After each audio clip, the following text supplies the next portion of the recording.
Alors, on va revenir. Moi, je vais juste reprendre la main un petit peu. En fait, il y a juste Michel qui a fait une petite intervention. Michel, tu peux juste nous rappeler d'où tu viens? Oui. Parce qu'il est venu spécifiquement Oui, bonjour. Donc, j'interviens moi essentiellement sur la zone Pacifique. Donc, je viens de Nouvelle-Calédonie et j'interviens principalement Australie, Nouvelle-Zélande et la zone Asie. Ça fait combien d'heures de vol pour venir? C'est un ingénieur génie civil, pareil, si vous avez des questions techniques, lui il est venu parce qu'il il se lance dans le métier de marchand de biens sur des gros projets. Donc il est venu prendre des informations qu'il pouvait. Donc si vous avez des questions sur du génie civil, sur du structure, béton, etc., je pense qu'il se fera un plaisir de nous répondre. Il y a d'autres personnes qui viennent un peu de loin, d'au moins 300 km, 400 km? Ouais, quand même, ouais. Bon, ça va. Ok. Bon. Rapidement, je vais vous présenter un...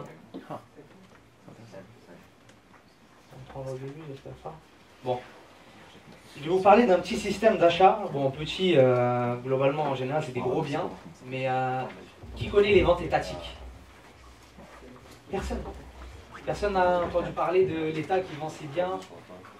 Ça, je m'en doute, mais ok, d'accord. Donc, bah écoutez, l'État vend ses biens. C'est ce qu'on appelle les ventes sous pli cacheté. En fait, l'État lance une appel d'offres sur un bien. Il y a des visites qui sont organisées.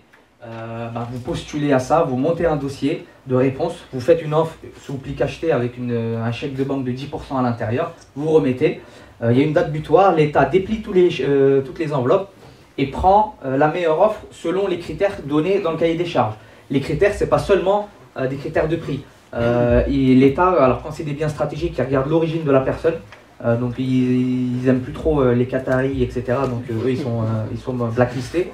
Ils aiment bien quand il y a un peu de logement social dedans. Donc ils regardent beaucoup ça. En général, les critères, c'est 60% le prix, 20% le projet final et 20% de je ne sais plus quoi. Donc c'est ça.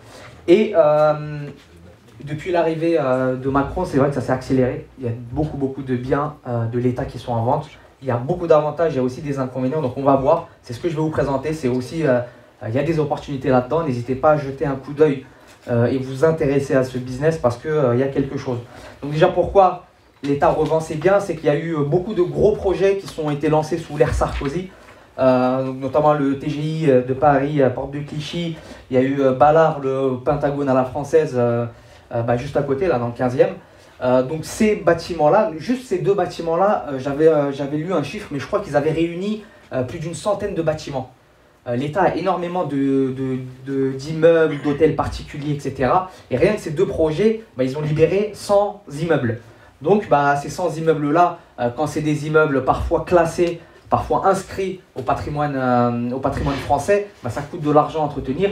Et donc depuis un certain nombre d'années, l'État se dit, bon, autant le vendre, autant vendre ces biens-là. Donc il y a énormément de biens, mais donc il n'y a pas que des gros biens. Donc il y a des hôtels particuliers, il y en a beaucoup dans le 7e arrondissement, on va voir un exemple tout à l'heure. Il y a des villas, il y a des appartements, il y a des sites militaires, il y a des châteaux, il y a des casernes de gendarmes, il y a des forêts, il y a même des barrages. J'ai vu des barrages, donc c'est en vente. Il y a des routes qui sont en vente, mais vraiment. Et vous pouvez acheter une route, donc je ne sais pas la route en l'occurrence, qu'est-ce que vous pouvez faire. Mais voilà, vous pouvez acquérir une forêt, un hôtel particulier, une villa et faire ce que vous voulez. J'avais participé il y a 1 an et demi à la vente c'était une caserne de police, c'était un commissariat de police dans le 77 là, à Mitry-Mory. Mais voilà, il y a vraiment de tout.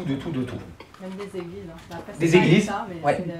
Oui, non, mais alors, quand on dit l'État, c'est on va dire le service public, mais même quand on dit l'État, il y a le service du Premier ministre qui vend, il y a les impôts qui vendent, il y a le service qui régit les avocats, etc. Donc tous les services publics que l'État relocalise à un endroit, le bien est vendu. Mais oui, effectivement, il y a des églises, il y a de tout. Donc les contraintes, alors, au même titre que les enchères, donc il n'y a pas de rétractation, pas de conditions suspensives. Si vous portez acquéreur, vous êtes obligé de l'acheter. Là, il majore de 800%. Vous portez acquéreur, vous ne pouvez pas payer, c'est 800% de plus que vous êtes, c'est l'amende. Dans les enchères, vous avez 5% durant les deux mois suivants, et etc. Bon, ça va doucement, là c'est 800% d'un coup. Pas de revente avant 5 années de détention. Ça, c'est une grosse condition, donc c'est pour juste éloigner les marchands de biens, les opérations de marchands de biens.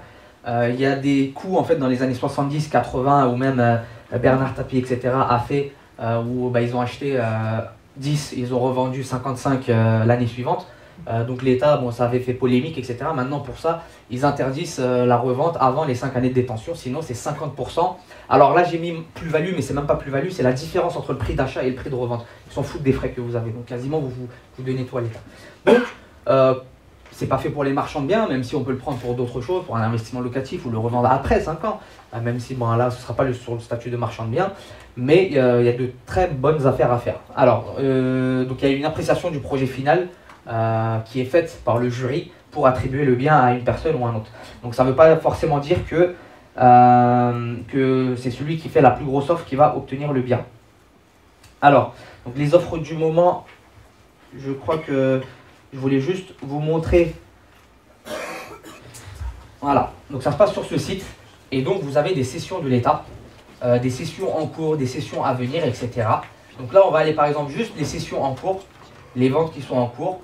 Bon là on va modifier la recherche, par exemple on va mettre que l'Île-de-France. Ça va bien fonctionner. Alors région Île-de-France, et donc on va voir un peu les types de biens qui actuellement. Donc là il y a un terrain à Argenteuil, acte de vente en cours de signature, donc ça veut dire que la date limite d'offre a déjà été dépassée. Donc là c'est plus dans normalement session en cours, c'est session passée, mais ils ne l'ont pas encore trié. Et par exemple là il y a un pavillon, voilà on a les informations, etc. Date limite là vous voyez, donc la date limite c'est le 30 avril. Donc là il y a quelques informations. Et donc, alors ici, voilà, on a les conditions de vente. Dès qu'on rentre dedans, dès qu'on clique sur ça, on a les conditions de vente. Normalement, on a un contact, quelque part. Bon, oui, c'est dans les conditions de vente. Donc quand vous rentrez, vous avez les conditions de vente. Vous avez un contact que vous pouvez appeler pour visiter le bien, etc. Mais là, c'est un petit truc. Bon, un petit truc, il y a quand même 1700 mètres carrés de terrain. Mais parfois, il y a des choses... alors, j'avais vu hier réseau et voirie, par exemple. Voilà, réseau et voirie. Qu'est-ce que c'est, réseau et voirie? Alors là c'est un parking, voilà, c'est un parking qui est à vendre. Donc on peut vraiment acheter de tout et n'importe quoi et faire de bonnes affaires au passage. Donc juste un petit exemple de bien, enfin un petit exemple, c'est quand même un gros exemple, mais un bien sur lequel on a déposé une offre. Donc là je vous rassure, c'est ni moi ni mon associé, c'est juste une personne qui m'a demandé de l'aider parce qu'elle avait un peu la flemme de faire les démarches. Donc j'ai fait un peu le larbin, mais d'un projet à 8 chiffres, sans compter les centimes. Donc en fait c'est ça, c'est l'hôtel Seigneulet à Paris, dans le 7e arrondissement. Donc c'est un hôtel particulier, il y a 2400 mètres carrés de jardin dans le 7e arrondissement. C'est à côté de Saint-Germain-en-Laye. C'est pas ça, la rue Saint-Germain, la rue de Saint-Germain-des-Prés, pas Saint-Germain-en-Laye. Donc voilà, c'est un truc de fou. Donc comment ça se passe? Jamais ça ouvre les dossiers. Donc là c'est l'appel d'offres. Ensuite, donc on a le cahier des charges. Donc là c'est toutes les personnes qui vendent. Là c'est toutes les informations. Là c'est si on achète, qui doit acheter, comment, etc. L'origine, absence de garantie. Donc c'est toutes les conditions. Donc là c'est si on veut se porter acquéreur, les personnes ils doivent décliner leur identité, copie de carte nanani. Domicile donné au présentant légal, etc. Précision doit être faite dans le cadre lequel l'achat est envisagé. Si on est une société étrangère, il y a d'autres documents, etc. Tout traduit, donc ça c'est toutes les conditions. Là c'est les conditions financières, donc vous voyez sur un compte ouvert, il livre au nom du candidat une somme équivalente à 10% du montant de l'offre qui sera et restera immédiatement disponible jusqu'au 31 janvier. Donc en fait, ce bâtiment-là, on a fait une offre.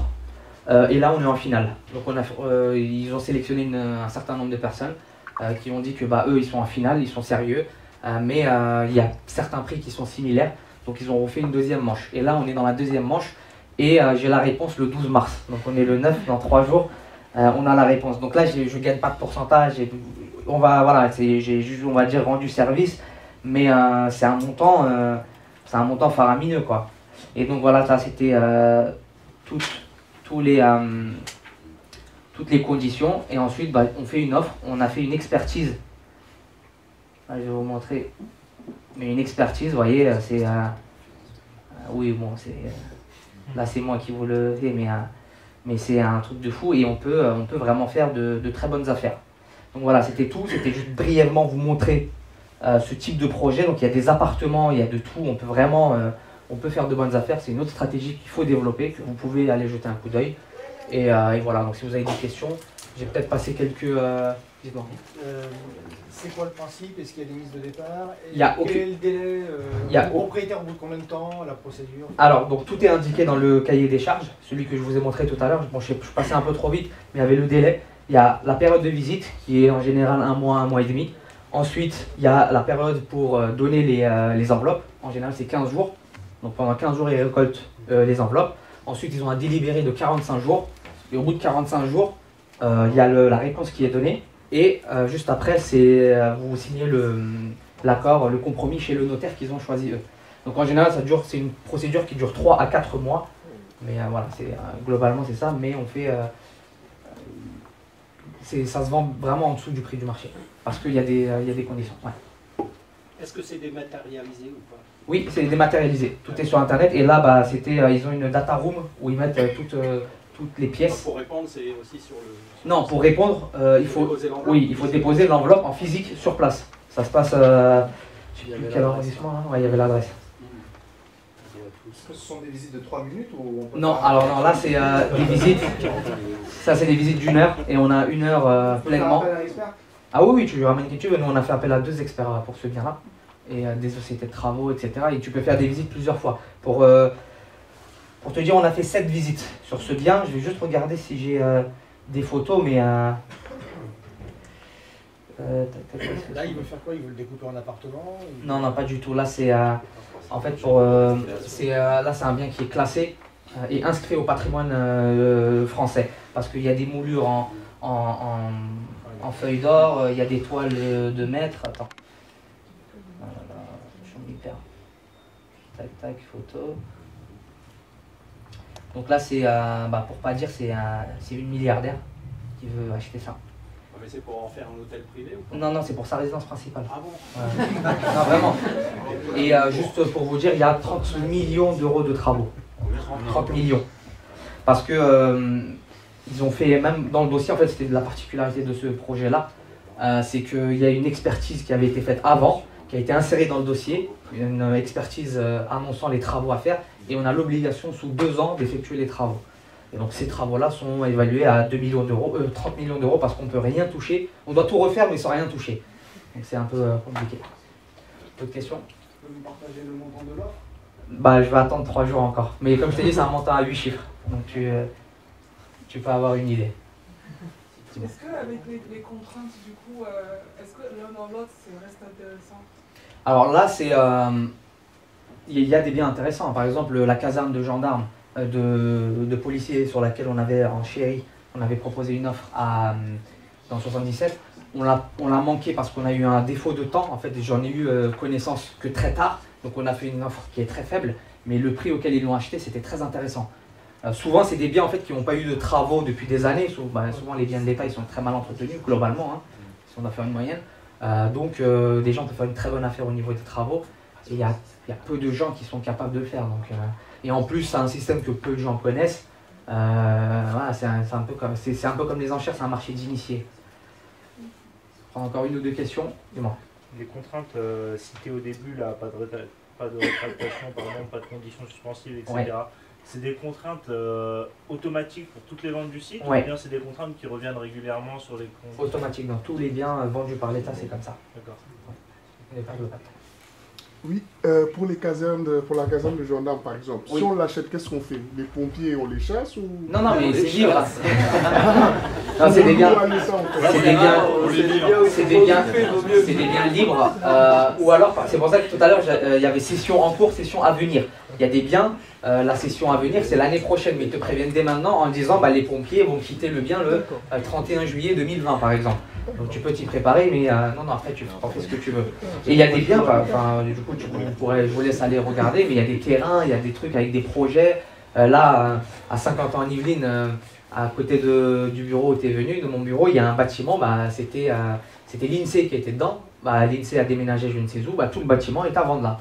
Et là, si vous allez voir, à Montigny-le-Bretonneux, bah, l'annonce est là-dedans. Un point important à regarder dans tous ces bâtiments, c'est le désamiantage. Ah, mais là, c'est... Le problème d'amiante, il est redondant. Il est redondant. Ouais. Pour revenir à... Ouais.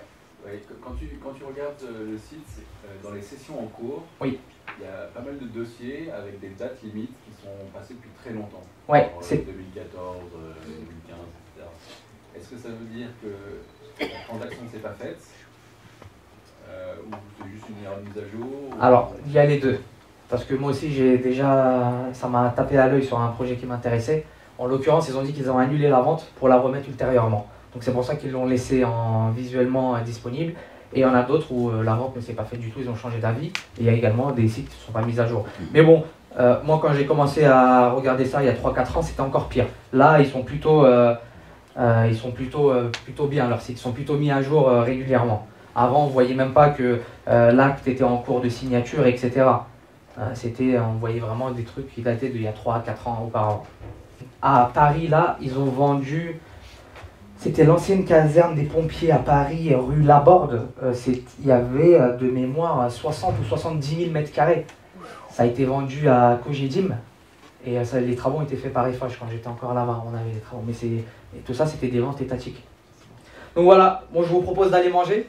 Parce que je commence à avoir faim.